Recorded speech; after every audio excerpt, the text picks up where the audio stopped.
I'm JP. This is my truck. It's kind of a clapped out old farm truck that I decided to spend way too much time and money on and put a bunch of cool suspension on it, even though the engine's still stock and it's not very fast, but it is pretty sick. So today I'm going to show you everything that I've done to it. So the first thing I did was install this super nice leaking diff cover. That was custom. They come like that.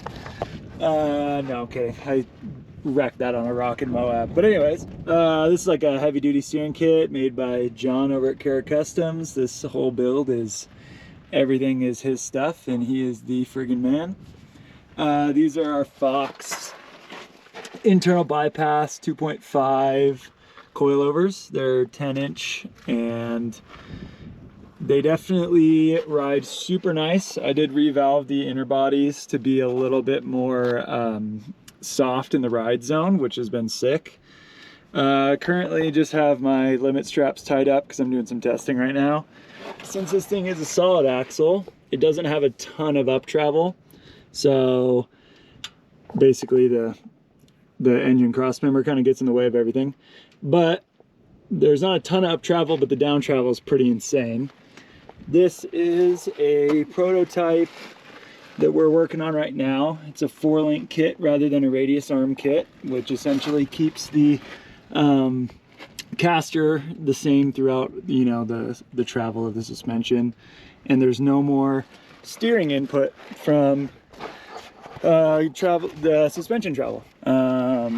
Anyways, front end, we got this nice buck stop bumper, and we got this nice worn up, no, just kidding, it's Badlands because I'm poor. Rear end is probably one of the cooler parts of the truck. So you've got Fox 4-tube external bypasses and Thurin 10 leaf packs. These are 80-inch leaf packs. They run from the front of the service bed all the way to the very back of the service bed. So definitely get an insane amount of travel out of those bad boys. And it's been freaking awesome. In here we've got some these are air ride bags with internal bump stops, Daystar cradle, the whole 9 yards. It's been pretty good. I'd like to get a little more up travel, but I have to run this extension plate for when I have my 4-wheel camper in the back of this thing, which kind of sucks. Carrick Customs upper shock mount, so you can get a little bit longer shock in there. On a stock bed, that's a bit tighter.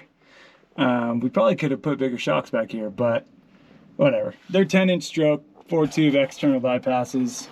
You'll see them buggy. They're pretty cool. But that's a nice wide angle. That looks like shit. Fuck yeah. Anyways, this is an old Rennell bumper, which got bought by Buckstop, so it's basically a Buckstop bumper. I'm gonna build a new one soon, I think. I don't really love how it looks, but it's an old Reading service bed. Love it. Anyways, front end looks fucking sick. Hard to deny it. She's a beauty.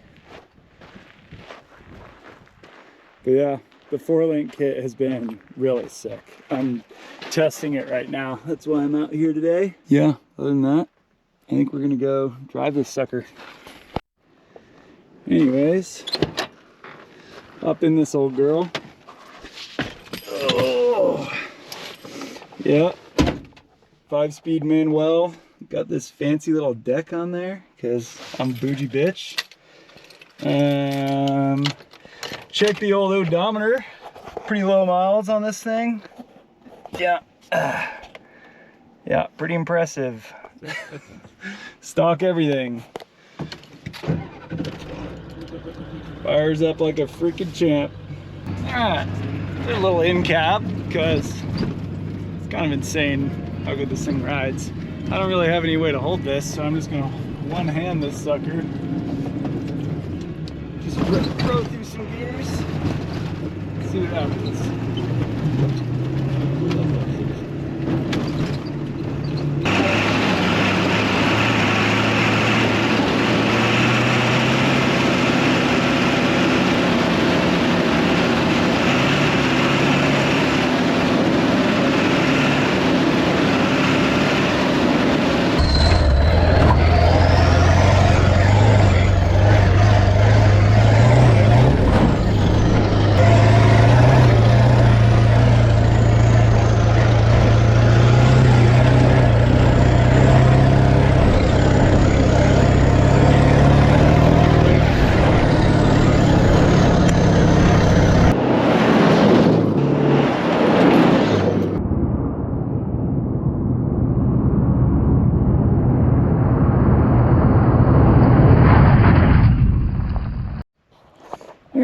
doing a little flex test. That's not much, but really was just messing with the front a little bit because I haven't tried out flexing with the 4-link yet, and this is pretty rad. I'm getting a ton of droop out of this thing, which it definitely did not used to get before.